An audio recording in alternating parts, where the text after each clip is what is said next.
سراج الحق صاحب، آپ علیحدہ ہو کر اگر احتجاج کریں تو اپوزیشن برا منا جاتی ہے، اور اگر اپوزیشن کے ساتھ مل کر احتجاج کریں تو جماعتی جو ارکان ہیں یا کارکنان ہیں ان کو اعتراض ہوتا ہے۔ مستقبل میں کیا جماعت اسلامی انفرادی طور پر ہی اپنی کوئی تحریک یا حکومت کے خلاف ایجنڈا چلائے گی، یا پھر اپوزیشن جماعتوں کے ساتھ اے پی سی میں بیٹھ کے لاہ عمل تشکیل دے گی اگر اے پی سی والے آپ سے رابطہ کر لیتے ہیں؟ دیکھیں، اگر اے پی سی ہوئی اس بات پر کہ ایک شفاف الیکشن کیسے یقینی بنایا جائے، بلدیاتی الیکشن کیسے یقینی بنایا جائے، کرپشن کا خاتمہ کیسے کیا جائے، میں نے اس لیے شروع سے میں کہا تھا کہ کچھ دنوں کے لیے ہم مہنگائی، بے روزگاری، بدامنی کے خلاف لڑے، آپس میں لڑنے کے بجائے۔ لیکن ظاہر ہے حکومتوں کے اپنے مقاصد ہوتے ہیں، پارٹیوں کے اپنے مقاصد ہوتے ہیں۔ میرا جو کارکن ہے وہ ایک کلیئر ویژن کے ساتھ ہمارے ساتھ ہے، اور وہ کلیئر مقصد اس ملک میں ایک فلاحی اسلامی ریاست کا قیام ہے۔ آپ اس کو اسلامی نظام کہہ سکتے ہیں، آپ اس کو نظام مصطفیٰ کہہ سکتے ہیں۔ تو ہمارا کارکن ہر اس کام کے لیے، ہر اس مقصد کے لیے قربانی دینے کے لیے آمادہ ہوتا ہے جس کا منزل اس ملک میں اسلامی نظام ہوتا ہے۔ اب جس کا مقصد اسلامی نظام نہیں ہوتا ہے نا جی، تو بعض لوگوں کے انا کی تسکین کے لیے وہ ان کا اپنا ایک پروگرام ہو سکتا ہے۔ ہم تو ایک کلیئر ایجنڈے کے ساتھ میدان میں خود موجود ہے۔ جب یہ تمام سیاسی جماعتیں خاموش تھے تو بھی ہم جلسے کر رہے تھے، ہم ریلیاں نکال رہے تھے، ہم ملین مارچز کر رہے تھے عوام کے مفاد کے لیے، مظلوم لوگوں کے مفاد کے لیے۔ لیکن میں کہنا چاہتا ہوں کہ پیپل پارٹی کو تو اب بھی اللہ تعالیٰ نے یہ موقع دیا ہے کہ اگر ان کے ساتھ کوئی پروگرام ہے تو سندھ میں اس پر عمل کرے، اس لیے کہ ایک بہت اہم صوبے میں ان کی حکومت ہے۔ معاشی لحاظ سے صوبہ سندھ ایک مضبوط صوبہ ہے۔ سراج صاحب بالکل آپ نے بڑے اچھا کہا کہ سندھ جگہ موجود ہے۔ سراج الحق صاحب، سندھ میں آپ نے پروٹیسٹ بھی کیا، سندھ کے مظاہرے کی لوگوں کے لیے، کراچی میں آپ کے پروٹیسٹ بھی بڑے مجھے بتائیں کہ اگر اپوزیشن کی دو جماعتیں ہیں، دونوں کے حوالے سے آپ نے ہمیشہ کہا ہے کہ جہاں پہ کرپشن ہوئی ہے اس کے خلاف ایکشن ہونا چاہیے، تو مسلم لیگ نون کے لیڈران کے خلاف بھی کرپشن کے الزامات ہیں، پیپلز پارٹی کے بھی، تو کیا جن لوگوں کے خلاف کرپشن کے الزامات ہیں ان کے ساتھ ای بی سی میں بیٹھنا یا حکومت کے خلاف تحریک چلانا جماعت اسلامی اس پہ سٹینڈ لے گی، یا جماعت اسلامی بالکل علیحدہ ہو جائے گی ان لوگوں کے خلاف بھی؟ دیکھیں، میں تو جو موجودہ حکومت ہے اس کو بھی سابقہ حکومتوں کا ایک تسلسل سمجھتا ہوں۔ ان کے پالیسیوں میں کوئی فرق نہیں ہے، سب کے سب ورلڈ بینک اور آئی ایم ایف کے ایک در پہ کڑے ہیں، اور ماضی میں وہ حکومتیں بھی اسی در پہ موجود تھے اور یہ حکومت بھی اسی در پر موجود ہے۔ اگرچہ پی ٹی آئی نے اعلان کیا تھا کہ آئی ایم ایف سے قرضے لینے سے بہتر ہے کہ میں خودکشی کروں، لیکن آپ نے دیکھا کہ جب ان کو قرضے مل گئے تو یہ جشن منایا کہ جس طرح انہوں نے کشمیر فتح کیا ہو۔ ان کی تعلیمی پالیسی، تانا اور تحصیل کی پالیسی، تو اگر میں آسان الفاظ میں کہوں کہ جاگیرداروں اور سرمایہ داروں کے مختلف جتے ہیں جنہوں نے پارٹیاں بنائی ہیں، اس میں ان کے اپنے مقاصد ہیں۔ جماعت اسلامی جب بھی احتجاج کرے گی اور اس میں قربانیاں دیں گے تو اس کا ایک کلیئر اور واضح اور ایک ہی مقصد کہ پاکستان کو ہم کس طرح ایک اسلامی فلاحی ریاست بنا دے۔ اور آپ کہتے ہیں نا کہ مسلم لیگ احتجاج کرنے والی ہے، تو میں تو اس طرح نہیں دیکھتا ہوں کہ وہ کوئی احتجاج کے موڈ میں ہے، احتجاج کی پوزیشن میں ہے۔ اور پیپل پارٹی کے بارے میں بھی میرا ابھی یہ خیال نہیں ہے کہ وہ اس موڈ میں ہے۔ ٹھیک ہے، اعلانات اور یہ جو اپنی جگہ پر پریس کانفرنسز اپنی جگہ پر، لیکن گزشتہ 22 مہینوں میں نے دیکھا پیپل پارٹی بھی یہی چاہتی ہے کہ سندھ میں ان کی حکومت بس محفوظ رہے اور کسی طریقے سے وہ اپنا ٹینیور پورا کرے۔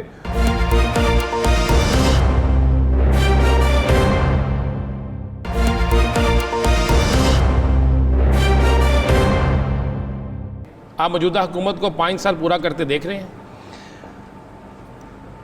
میں دیکھتا ہوں کہ حکومت چاہتی ہے کہ کوئی ایسا واقعہ ہو جائے، اس لیے کہ ڈیلیور تو نہیں کر سکی، انہیں معیشت ٹھیک نہیں کر سکے، ریفارمز نہیں کر سکے، روزگار نہیں دے سکے، لوڈ شیڈنگ ختم نہیں کر سکے، علاج معالجے کی سہولیات نہیں دے سکے، بلکہ الٹا 300 گنا قیمتوں میں اضافہ ہوا دوائی کی قیمتوں میں، اور عام آدمی ایک شدید مشکل سے دوچار ہے. اور یہ میں کرونا وائرس کی بات نہیں کرتا ہوں, یہ تو ابھی 3 مہینوں کی کہانی, اس سے پہلے ان کی یہ ساری نااہلی ثابت ہو گئی ہے. تو اس لیے اب یہ بھی سمجھتے ہیں کہ خود جناب وزیر اعظم صاحب بار بار کہتے ہیں کہ اب آپ کے ساتھ 5.5 مہینے ہیں, اور آفیسر بھی ڈیلیور کرے, وزراء بھی ڈیلیور کرے, اور کہتے ہیں کہ مجھے بریفنگ نہ دے اور بیانات نہ دے, کر کے دکھائے. اس کا مطلب یہ ہے کہ 22 مہینوں میں وہ نہیں کر سکے جو کرنا چاہتے ہیں. تو اب شاید ان کی یہ خواہش ضرور مجھے نظر آ رہا ہے کہ کوئی ایسا واقعہ ہو جائے کہ جس کے نتیجے میں اس کو کہنے کا یہ موقع ملے کہ ہم تو آسمان کے تارے بھی لا سکتے تھے اور زمین سے دودھ کے نہریں بھی آپ کے لیے نکال سکتے تھے, چلا سکتے تھے, لیکن پلاں نے ہمیں موقع نہیں دیا اور ہمیں شہید کیا گیا. اس لیے سیاسی جماعتوں کا بھی یہی خیال ہے کہ جب حکومت خود ہی غیر مقبول ہو رہی ہے تو ہمیں دکے دینے کی کیا ضرورت ہے.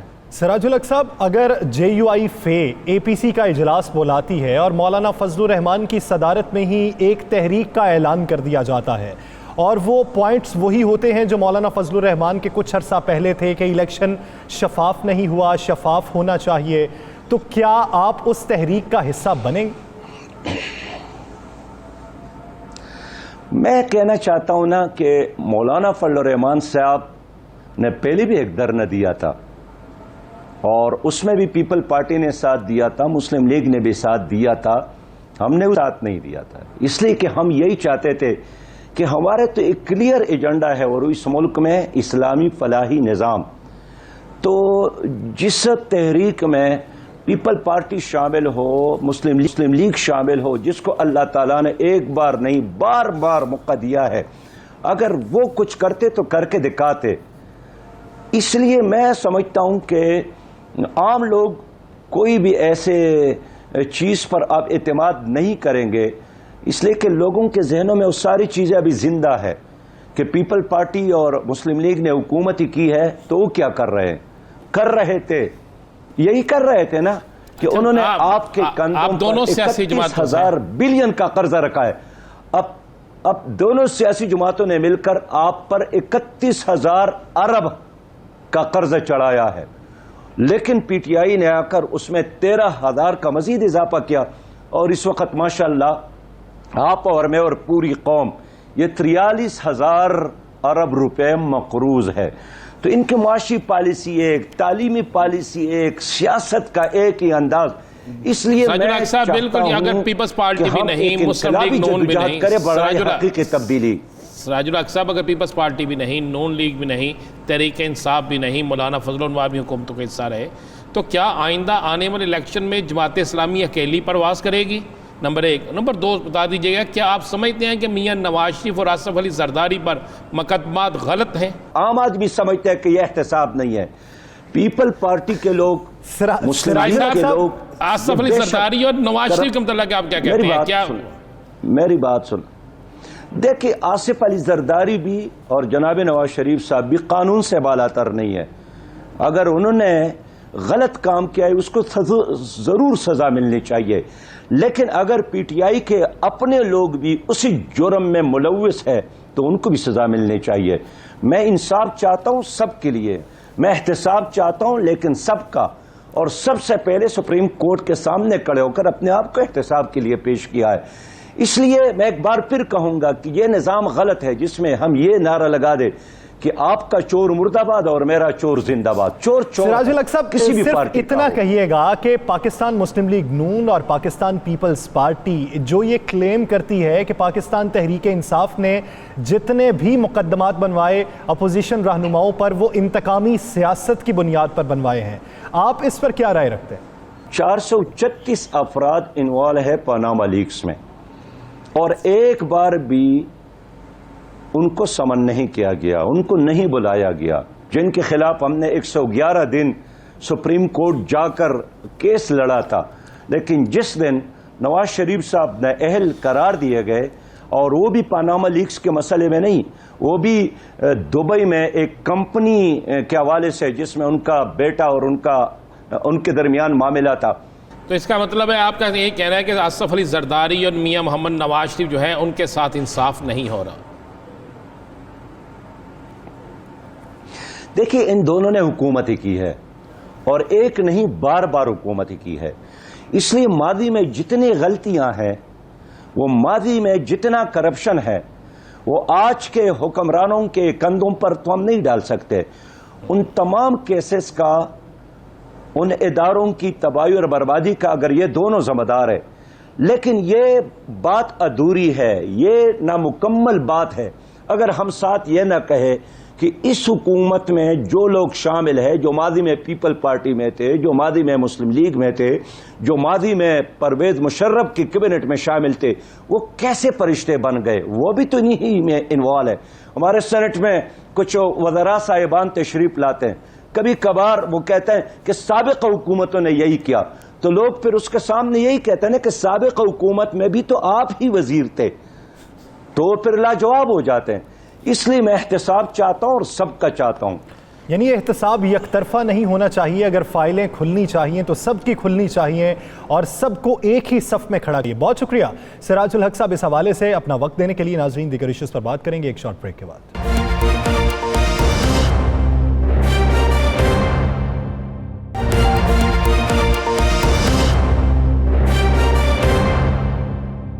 Welcome back. ناظرین, وفاق اور سندھ میں پچھلے کافی عرصے سے کھینچا تانی چل رہی ہے اور اب ایک نیا موڑ ایسا آیا کہ سندھ نے وفاق پر تنقید کرنے کے ساتھ ساتھ اب پنجاب پر بھی تنقید کرنا شروع کر دیا. بلاول بھٹو زرداری کہتے ہیں کہ پورا پنجاب کرپشن سے چل رہا ہے.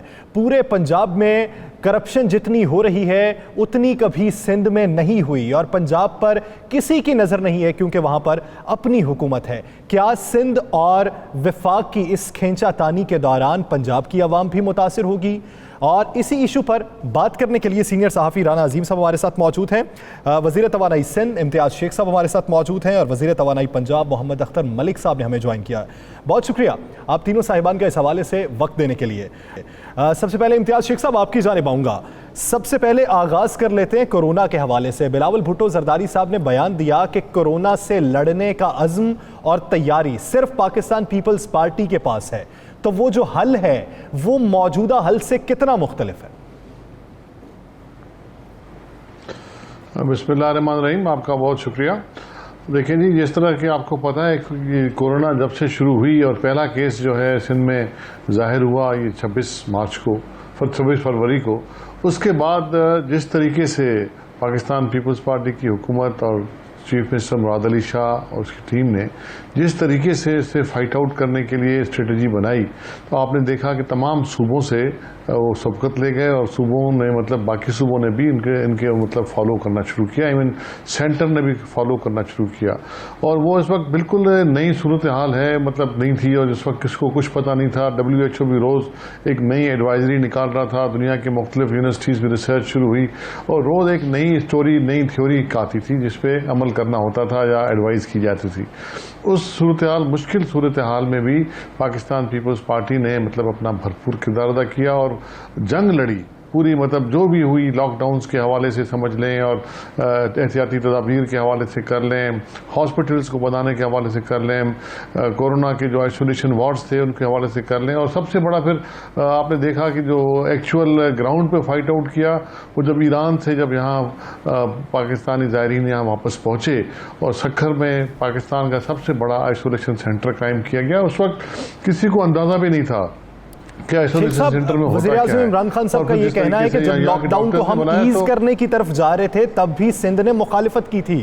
سندھ یہ کہتا تھا لاک ڈاؤن کیا جائے, لیکن ہم نے اسپیسیفک یا ٹارگٹ لاک ڈاؤن کی طرف جب بڑھے ہیں تو پوری دنیا اب اس کی جانب بڑھائی ہے. اب آپ دیکھیں کہ 6 ماہ اگر پورا امریکہ بند رہا تو وہ اب جس سطح پہ ہے, کیا ہم 6 ماہ بند رہتے تو کیا ہم اس سطح پہ ہوتے؟ دیکھیں, ہم تو یہ نہیں کہہ رہے تھے کہ 6 ماہ بند کر دیں. سندھ تو یہی کہہ رہا تھا کہ لاک ڈاؤن دیکھیں, صورتحال اس وقت ایسی تھی کہ مطلب آپ برداشت نہیں کر سکتے تھے. ہماری ہسپتالیں, ہمارا میڈیکل سسٹم جو بھی ہمارا اس وقت ملک میں رائج ہے, اس وقت وہ اس لوڈ کو برداشت نہیں کر سکتا تھا. اس وجہ سے ہم نے کہا تھا تھوڑی سختی کر لیں. اس کا رزلٹ بھی دیکھیں آپ, اس کا رزلٹ بھی یہ ہوا کہ وہ چیز بڑھی. ابھی آپ دیکھ لیں نا, جب لاک ڈاؤن آپ نے ایز آؤٹ کیا تو کیسز بڑھ گئے, چیزیں بڑھ گئی. خود پرائم منسٹر صاحب نے بھی خود اس کو ایکنالج کیا اور ہیلتھ منسٹر صاحب نے بھی خود کئی دفعہ اپنی تقریروں میں اپنے ٹی وی ٹاکس میں یہ کہا، اور پنجاب کی جو ہماری ہیلتھ منسٹر صاحبہ ہیں انہوں نے بھی کہا. تو کہنے کا مقصد یہ ہے کہ جب بھی آپ انٹریکشن کریں گے تو یہ چیز بڑھے گی. اس کا ابھی کوئی حل نہیں ہے، اس کا علاج نہیں ہے. جب تک اس کا علاج نہیں نکلتا تو آپ کو لاک ڈاؤن کا ہی طریقہ کار اپنانا پڑے گا. شیخ صاحب یہ تو کرونا کے حوالے سے ہو گیا. شیخ صاحب ڈسٹینسنگ کرنی پڑے گی. شیخ صاحب یہ تو کرونا کے حوالے سے ہو گیا. بلاول بھٹو زرداری صاحب نے الزام لگایا کہ پنجاب سارا کرپشن سے بھرا ہوا ہے. اس پہ آپ کیا کہتے ہیں؟ دیکھیں جی مسئلہ یہ ہے کہ دیکھیں جی انہوں نے جو بات کی ہے ضرور ان چیزوں پہ بات کی ہے جو کہ اس پورے ملک میں نظر آ رہی ہیں، جو کہ اسکینڈلز نظر آ رہے ہیں. اتنے تھوڑے سے عرصے میں اتنے اسکینڈلز پاکستان میں کبھی بھی نہیں ہوئے. آپ دیکھ لیں، مطلب میں ابھی گنوانا شروع کرتا ہوں. BRT سے شروع کریں، چلے KP سے شروع کر لیں. پنجاب تو ہے ہی ہے، KP بھی اس میں پیچھے نہیں رہ گیا. مالم جبہ کا دیکھ لیں، اور مطلب آٹے کا بحران دیکھ لیں، شوگر کا بحران دیکھ لیں، پیٹرول کا بحران دیکھ لیں، گیس کا بحران دیکھ لیں. مطلب کس چیز کو آپ مطلب وہ چھپائیں گے؟ جب اتنے بحران، اتنے اسکینڈل اتنے چھوٹے سے عرصے میں آئیں گے تو لازمی بات ہوگی. اور چیئرمین بلاول نے جو بات کی ہمارے، تو وہ صحیح بات کی نا. انہوں نے تو مطلب بات کی. الزام ہم پہ لگتا ہے ہر چیز کا. اچھا کام کریں تبھی. کورونا میں اتنا بہترین کام کیا، فائٹ آؤٹ کیا، اور ہمارے ڈاکٹرز نے، ہمارے مطلب تمام ڈاکٹرز نے بھی اس کو سپورٹ کیا، ایون لاہور کے، ایون پنڈی کے، ایون اسلام آباد کے، پشاور کے. تو پھر بھی الزام ہم پہ لگا. 2-3 وفاقی وزیر ہر چوتھے دن وہاں پہنچ جائیں اور کوئی نہ کوئی خامیاں خرابیاں. اس وقت تو ساتھ مل کے چلنے کا وقت تھا. اس وقت بھی آپ لوگ نہیں چلے. اس وقت بھی آپ نے ہر چیز بھی کیا، مطلب اس میں یہ ہو گیا تو اس میں یہ ہو گیا. تو کہنے کا مقصد یہ ہے کہ آپ نے ہر چیز میں خرابی کی تو لازمی ہے، خرابیاں تو آپ میں بھی ہیں نا. اب وہ بلاول بھٹو زرداری صاحب نے آپ کو پوائنٹ آؤٹ کر کے بتایا. شیخ صاحب میں آپ کی جانب واپس آتا ہوں. ملک صاحب، جیسا کہ شیخ صاحب کا یہ کہنا ہے کہ خرابیاں تو ہر جگہ موجود ہیں، اور جیسا کہ بلاول بھٹو کا یہ کہنا تھا پورا پنجاب کرپشن پہ چل رہا ہے، یعنی یہ صوبہ اپنا ہے، حکومت اپنی ہے، انٹرٹین انہیں زیادہ کرتے ہیں، ہم تو پھر ظاہری بات ہے پیچھے رہیں گے. دیکھیں جی، میں شیخ صاحب بڑے قابل احترام ہے. میرے ڈپارٹمنٹ جیسے میرے پاس انرجی کا، ان کے پاس بھی ہے. جو ہسٹری ہے نا وہ کسی سے چھپائی نہیں جا سکتی. کہاں سے مسٹر 10% سے اور سینما سے شروع ہوئے اور کہاں تک جا کر یہ رکے ہیں. اور جس طرح سندھ میں دنیا کے کسی کونے میں چلے جائیں، سندھ کی جو کرپشن کے حوالے سے داستانیں ہیں وہ کسی سے ڈھکی چھپی نہیں ہے. آج ان کے اپوزیشن میں ساتھی ہیں. یہ کون نعرے لگاتا تھا کہ ہمیں ان کو لاڑکا نہ کراچی کو جیتے گے؟ یہ کون ان کے ساتھ کینچا پانی کرتے تھے؟ کون ان کو گھسیٹنے کے جلسوں میں اعلان کرتا تھا اور کیا ہوا کیا نہیں؟ اور وہ کسی کو بتانے کی ضرورت نہیں ہے. باقی رہی بات، دیکھیں جو پنجاب میں چیزیں ہوئی ہیں، وہی جو ساتھی بیٹھے ہیں اپوزیشن میں، ان کے دور میں تو شاید کیا بڑی ڈیفینیٹلی ہوگی. جو ادارے اپنے انویسٹیگیشن میں لگے ہوئے ہیں وہ کسی نہ کسی لیول پر جا کر انشاءاللہ وہ اسٹیج پہ پہنچیں گے بھی تھے اور اپنی یہ سزا بھی بھگتیں گے جس نے مال کھایا ہے پاکستانی قوم کا. ملک صاحب، آج قمر زمان قاہرہ صاحب نے گفتگو کی. ان کا یہ کہنا تھا کہ ہر تباہی جو ہے، ہر بحران جو ہے، وہ یا تو سازش ہے، یا مافیاز نے کیا، یا پچھلی حکومتوں کا ملبہ ہے. یعنی آپ کا ہر برا کام یا ہر تباہی کا دوراہا جو ہے وہ پچھلی حکومتوں کا چھوڑا ہوا ہے. اس کے ساتھ آپ ایڈ اپ کر لیں کہ آپ یہ چیزیں دیکھیں کہ اگر آپ اورنج لائن ٹرین چلاتے ہیں تو وہ آپ کا کریڈٹ ہے، پچھلی حکومتوں کا نہیں چھوڑا ہوا. دیامر بھاشا ڈیم کی تعمیر شروع ہو جاتی ہے تو اس کی جو زمین ہے وہ پچھلی حکومتوں نے نہیں چھوڑی ہوئی. اسی طرح ہی جو پچھلی حکومتوں کے منصوبے ہیں اس کا کریڈٹ تو آپ لیتے ہیں، لیکن کہیں پہ بحران پیدا ہو جاتا ہے تو اس کا ملبہ پچھلی حکومتوں پر ہے. دیکھیں، ہم اورنج لائن چلانے کا کریڈٹ نہیں لے رہے، ہمیں ضرورت بھی نہیں ہے اس طرح کے 3rd کلاس پروجیکٹ سے کریڈٹ لینے کے لیے. وزیر اعلیٰ پنجاب صاحب یہ کہتے ہیں یہ سی پیک کا منصوبہ ہوگا. میری بات سن لیں نا سر. جی 3rd کلاس پروجیکٹ ہیں جو قوم پر بوجھ ہے، قوم کی اکانومی پر بوجھ ہے، اور اس کو چلاتے ہیں تب بھی نقصان ہے، نہیں چلاتے اس سے زیادہ نقصان ہے.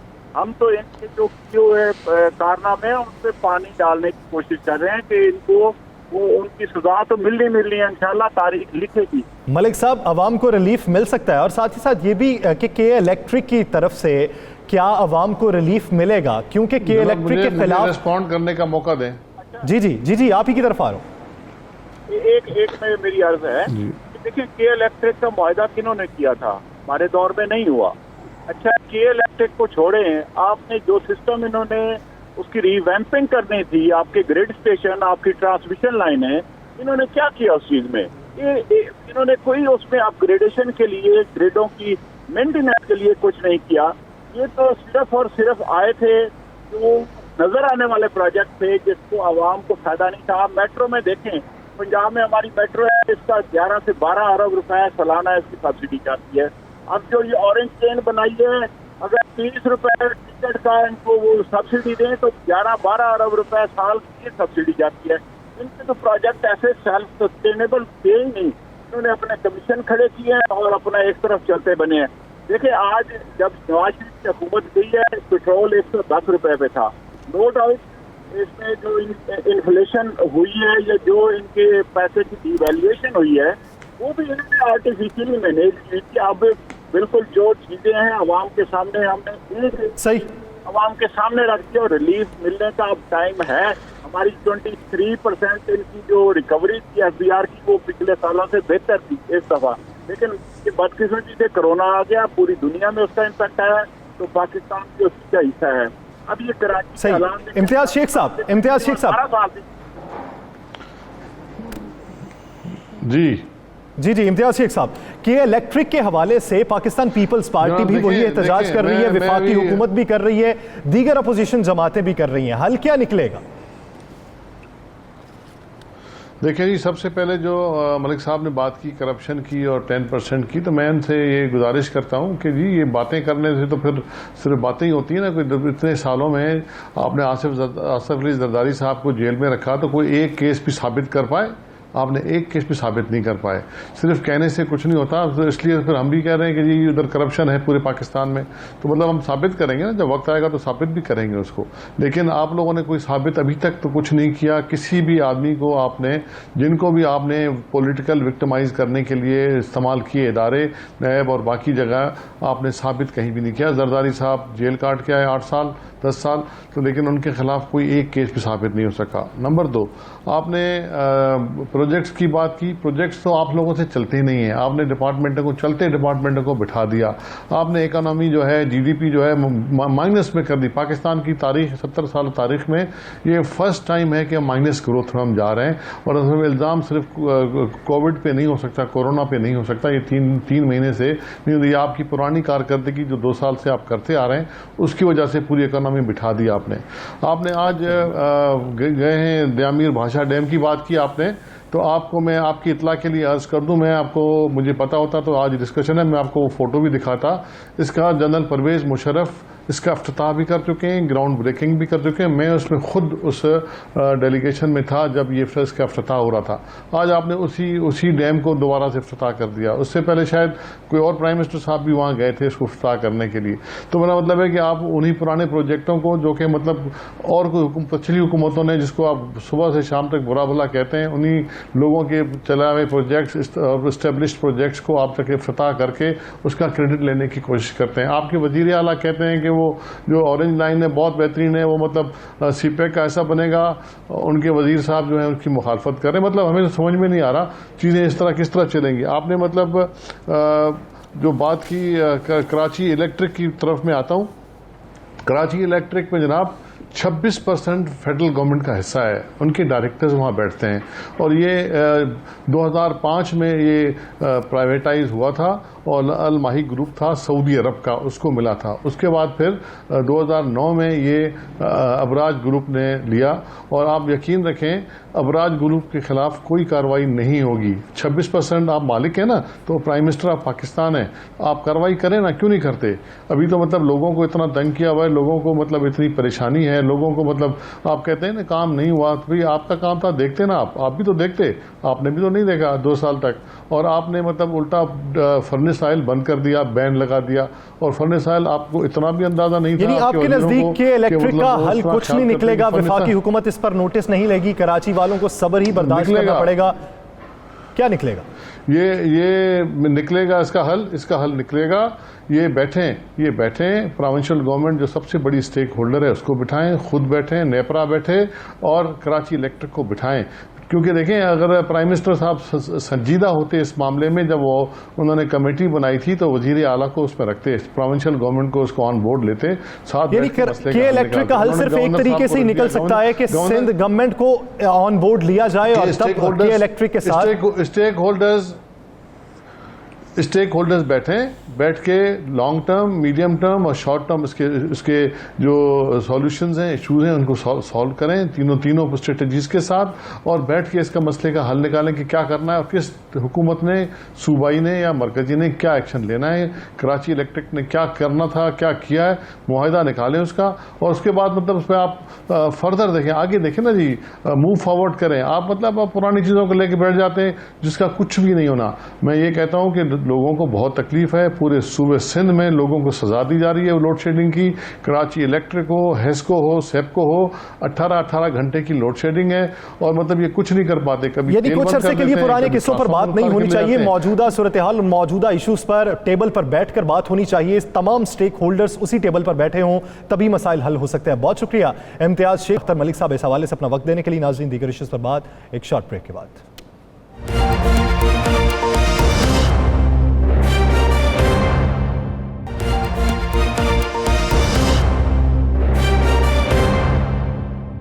Welcome back. ناظرین، مویشی منڈیاں کھل چکی ہیں، آج پہلا دن ہے۔ ایس او پیز پر عمل درآمد کی یقین دہانیاں حکومت کی جانب سے کروائی جا رہی ہیں، لیکن زمینی حقائق یہ ہیں کہ ایس او پیز پر عمل درآمد نہیں ہو رہا۔ ہم نے کچھ حد تک کرونا وائرس پر قابو پا لیا ہے، مارکیٹ کی صورتحال بھی ماضی سے کچھ بہتر ہے، لیکن اگر یہ ایس او پیز پر عمل درآمد ان مویشی منڈیوں میں نہ ہوا تو خطرناک حد تک یہ کیسز بڑھ سکتے ہیں۔ کورونا سے پھر مقابلہ کرنا ہمارے لیے مشکل ہو سکتا ہے۔ زمینی حقائق پر بات کرنے کے لیے اور ایس او پیز پر عمل درآمد کے حوالے سے بات کرنے کے لیے نمائندہ 92 نیوز فہیم امین ہمارے ساتھ ہیں، سینئر صحافی رانا عظیم صاحب ہمارے ساتھ موجود ہیں، اور ریحان علی ایم ڈی کیٹل مینجمنٹ کمپنی، انہوں نے ہمیں جوائن کیا ہے۔ آپ تینوں صاحبان کا بہت شکریہ۔ فہیم، سب سے پہلے آپ کی جانب آؤں گا، اس وقت زمینی حقائق ہے کیا؟ کتنی جگہ پہ منڈیاں لگیں اور ایس او پیز کے حوالے سے شرائط کیا رکھی گئی ہیں اور ان شرائط پر کس حد تک عمل درآمد ہو رہا ہے؟ بالکل جی یاسر، 12 مویشی منڈیاں جو ہیں وہ لاہور میں لگانے کا فیصلہ کیا گیا تھا، جن میں سے 11 مویشی منڈیاں جو ہیں وہ ضلعی انتظامیہ کی طرف سے لگانی تھی، اور ایک جو سب سے بڑی لاہور کی منڈی ہے، مویشی منڈی، وہ شاہپور کانجرا میں لگی ہے، جو کہ پورا سال لگی رہتی ہے، اور عید کے موقع پر اس کے لیے خاص انتظامات کیے جاتے ہیں۔ لیکن آج پہلا روز تھا مویشی منڈی کا، اور آج وہاں پر جو مناظر دیکھنے میں نظر آئے ہیں کہ آپ یہ دیکھ لیں کہ ہم ملتان روڈ سے مویشی منڈی کے اندر ہی نہیں داخل ہو سکے، کیونکہ ایسے رش نظر آ رہا تھا جیسے کہ میلہ لگا ہوا ہے، کسی نے کسی قسم کا کوئی ماسک نہیں پہنا ہوا، نہ کوئی سماجی فاصلے کا خیال رکھا جا رہا ہے، اور صورتحال اس قدر گمبھیر تھی کہ ملتان روڈ جو ہے وہ مونل وال سے لے کر ٹھوکر نیاز بیگ تک مکمل جیم تھا، اور اس کی وجہ یہ بتائی گئی کہ رات 12 بجے جو ہے وہ کیٹل مینجمنٹ کمپنی کی جانب سے جانوروں کی آمد جو ہے وہ شاہپور کانجرا منڈی میں روک دی گئی۔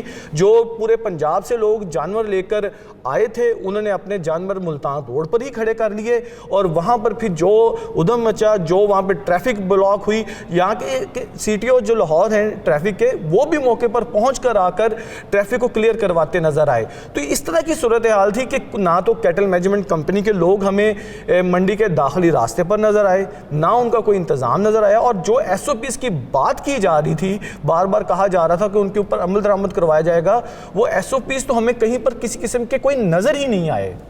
رانا صاحب، اگر ایس او پیز پر عمل درآمد نہیں ہوگا تو یہ تو خطرناک حد تک ہمیں کیسز کا سامنا کرنا پڑ سکتا ہے، اس کا پھیلاؤ تو پھر بہت تیزی سے ہوگا، کیونکہ اگر گھروں کی بات کی جائے یا محلوں کی بات کی جائے تو کچھ حد تک جو رویہ ہے وہ تبدیل ہو چکا ہے، لیکن یہ مویشی منڈیوں میں ایس او پیز پر عمل درآمد کس طرح ہوگا؟ دیکھیں یس سر، ایک چیز تو بڑی کلیئر ہے کہ جو ایم ڈی ہیں ان کے ریحان صاحب، ان کی پوزیشن ریپوٹیشن بہت اچھی ہے، ان کا مطلب کہا جاتا ہے کہ یہ دن رات محنت کرتے ہیں، اور کل رات بھی یہ غالباً ساری رات اسی مسئلے میں رہے، آج بھی رہے، لیکن بدقسمتی یہ ہے کہ نیچے عملہ وہی ہے کہ جس عملے نے وہاں پر عید کے دنوں میں صرف اپنی کمائی کا ذریعہ بنانا ہے۔ جس طرح فہیم بتا رہے تھے، بالکل اسی طرح آج میں خود بھی وہاں پہ گیا، اور میں یہ چاہوں گا کہ ریحان صاحب کہ آپ کے نوٹس میں بھی ہو، ہم خود گئے کیونکہ ہم نے پروگرام کرنا تھا، ہم وہاں پہ خود گئے، تو میں نے اپنی آنکھوں سے دیکھا کہ وہاں کا عملہ جو ہے وہ بجائے لوگوں کو ایس او پی پہ عمل کروانے کے ہو کیا رہا تھا کہ بیک سائڈ سے جو لوگ پیسے دیتے تھے ان کے ٹرک بھی اندر آتے تھے, ان کے جانور بھی اندر آتے تھے, اور وہاں پر باقاعدہ جسے کہتے ہیں نا کہ پورے سال کی کمائی کا ذریعہ وہ کچھ بنا رہے تھے. بلکہ میری ایک وہاں پہ موجودہ جو کاشف نامی آپ ہی کے تھے, میری ان سے بات ہوئی, میں کہ یار کس طرح یہ کر رہے ہیں آپ نے تو ایس او پی کے تحت 60 سال سے زائد ایج کے بندے کو نہیں آنے دینا, بچوں کو نہیں آنے دینا. تو یہاں پہ باہر سے خریدار تو ایک علیحدہ بات ہے, بیچنے والے بھی چھوٹی عمر کے لوگ بھی موجود ہیں اور بیچنے والے بڑی عمر کے لوگ بھی موجود ہیں. تو یہ سب کچھ چلتا تھا. دیکھیں اگر یہی رہا سلسلہ اور اگر ایکشن نہ لیا گیا اور یہی سلسلہ رہا تو یا سر خدا نہ خواستہ وہ کرونا جو ہمیں چھوٹی عید پہ عید الفطر پہ ملا, جس کے اثرات ابھی تک بھوگت رہے ہیں, اور لوگ اس وقت کپڑے خریدنے نہیں گئے, کرونا سے موت خریدنے گئے تھے. اور پھر مجھے لگتا ہے کہ اس عید الاضحیٰ پر بھی اگر یہی رہا, چونکہ جو مویشی منڈی ہے نا شاہپور کانجرا, یہ پاکستان کی سب سے بڑی منڈی ہے اور ہر شخص کوشش کرتا ہے وہیں جانا. اب دیکھنا تو یہ ہے کہ ریحان صاحب نے دیکھنا ہے کہ وہ اپنے نام کی طرح اپنے کام کی طرح اس کو کس طرح کنٹرول کرتے ہیں. لیکن آج کی جو صورتحال تھی وہ نہایت مایوس کن تھی. آج کی صورتحال نہایت مایوس کن تھی. ریحان علی صاحب, مویشی منڈیاں لگ چکی ہیں, ایس او پیز طے ہو چکے ہیں, تو کیا بیوپاریوں کو ایس او پیز پر عمل درآمد کی شرط پر جگہ دی گئی ہے یا پھر جگہ دے کر ایس او پیز پر عمل درآمد کی درخواست کی گئی ہے؟ سب سے پہلے تو یاسر صاحب آپ کا, امین فہیم صاحب آپ کا بہت شکریہ, آپ نے مجھے موقع دیا بات کرنے کا. تو میں تھوڑا سا اس کو ایکسپلین کرتا ہوں آپ کو کہ میرا تعلق تقریباً پچھلے 15 سال سے لائف سٹاک اور ان منڈیوں سے تعلق میرا رہا ہے. تو جہاں تک ابھی ایس او پیز کی امپلیمنٹیشن کی بات ہے, ہم نے پوری طرح ایس او پیز کو یہاں پہ امپلیمنٹ کیا ہے. میں آپ کو بتاتا ہوں, یہاں پہ جو ہماری مویشی منڈی ہے شاہپور کانجرا, یہ ایک ٹریڈیشنل منڈی ہے اور بہت پچھلے 20 سال سے یہاں پہ منڈی جو لگتی ہے, اور جتنے بھی بیوپاری حضرات ہیں وہ یہاں پہ آنا بہت پریفر کرتے ہیں یہاں پہ آنے کے لیے اپنے جانور کی سیل کے لیے. اور ایک بڑی منڈیوں میں سے اس کا نام ہے شاہپور کانجرا منڈی جو ہے, اور یہاں پہ ٹریڈ بھی بہت زیادہ ٹریڈ ہوتی ہے, چھوٹے جانوروں کی اور بڑے جانوروں کی. اچھا, اب جو ہماری کیپیسٹی ہے اس منڈی کی, اچھا ایک پہلی بات یہ کہ ایک ٹریڈیشنل منڈی ہے اور اس میں ابھی بہت ساری سروسز ہم دے رہے ہیں اور اس کو بہتر سے بہتر کرنے کی کوشش کر رہے ہیں. اچھا, اس منڈی کی جو کیپیسٹی ہے چھوٹے جانوروں کی, وہ تقریباً نارمل ڈیز کی بات کر رہا ہوں, کووڈ کے علاوہ جو اس کی ویسے کیپیسٹی ہے, جو چھوٹے جانور ہیں وہ تقریباً 15,000 کے قریب, 12 سے 15,000 جانور چھوٹا یہاں پہ آ سکتا ہے. اور جو بڑے جانور کی کیپیسٹی ہے تقریباً 6,000 کے قریب جو ہے بڑا جانور یہاں پہ آتا ہے. اب کووڈ کے ایس او پیز کو سامنے رکھتے ہوئے ہم نے بہت سارے اسٹیپس لیے ہیں.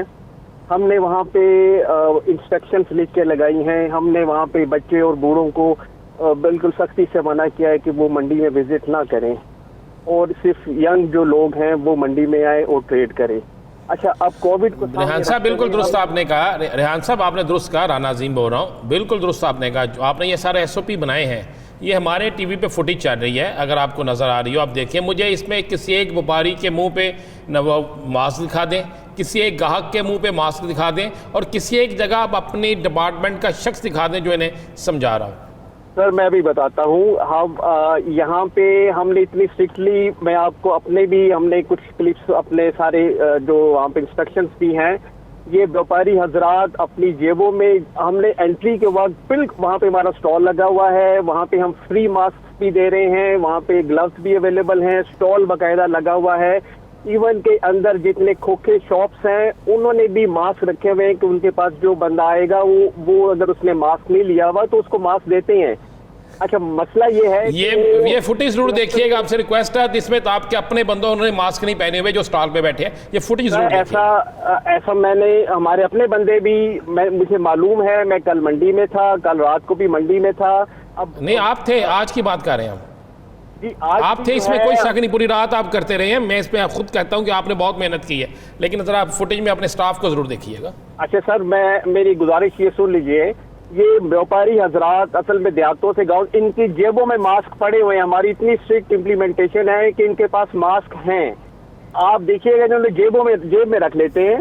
اور جب ہمارے بندے اندر پھر رہے ہیں اور جب اس کو جا کے اسٹرکٹلی ہم اعلانات بھی کروا رہے ہیں، وہاں پہ ساؤنڈ سسٹم ہمارے پاس ہے، ہم اس کو مکمل ہر جگہ اور ہمارے بندے اندر پھر کے، یعنی جب انسپیکشن ہونے لگتی ہے تب وہ ماسک پہن لیتے ہیں، انسپیکشن نہیں ہوتی تو تب ماسک اڑا دیتے ہیں۔ فہیم، آپ کنکلوڈ کرنا چاہتے ہیں بات کو؟ اچھا یاسر، آج انتہائی دلچسپ وہاں پر جو حالات دیکھ کے آئے ہیں خوف آ رہا تھا، کیونکہ جن چیزوں کی یہ بات کر رہے ہیں یہ منڈی سے کے اندر کی بات کر رہے ہیں، منڈی سے بالکل باہر 1 کلومیٹر کا علاقہ جو تھا وہ ایسے نظر آ رہا تھا جیسے کہ یہاں پہ کوئی میلہ لگا ہوا ہے۔ عام وپاری جو ہے وہ منڈی کے اندر تک نہیں پہنچ سکا تھا، اتنا رش تھا۔ منڈی کے جہاں سے ان کا جو ایریا شروع ہوتا ہے اس کے بعد سے لے کر 1 کلومیٹر کا علاقہ جو ہے وہ ایسے تھا کہ جیسے یہاں یعنی پر بیوپاری منڈی میں انٹر نہیں ہو سکتا تو عام دار منڈی میں کیسے انٹر ہو سکے گا؟ اور کسی سے میں نے کافی لوگوں سے پوچھا کہ جی آپ سے کسی نے آ کے پوچھا کہ کوئی ماسک استعمال کریں، تو ان کا سب کا یہی مشترکہ جواب تھا کہ ہمیں تو کسی نے کہا ہی نہیں کہ ماسک پہنے یا تمام استعمال پاکستانیوں سے بھی گزارش ہے، شہریوں سے گزارش ہے، بیوپاریوں سے گزارش ہے کہ خدا را احتیاط کیجئے۔ اگر یوں احتیاط کرنے کا فیصلہ کر لیا گیا جس طرح کی اب ہو رہی ہے تو ہمیں بہت سے مشکل حالات کا سامنا کرنا پڑ سکتا ہے۔ ناظرین، دی لاسٹ آور سے مجھے دیجیے اجازت، اللہ نے کے بعد۔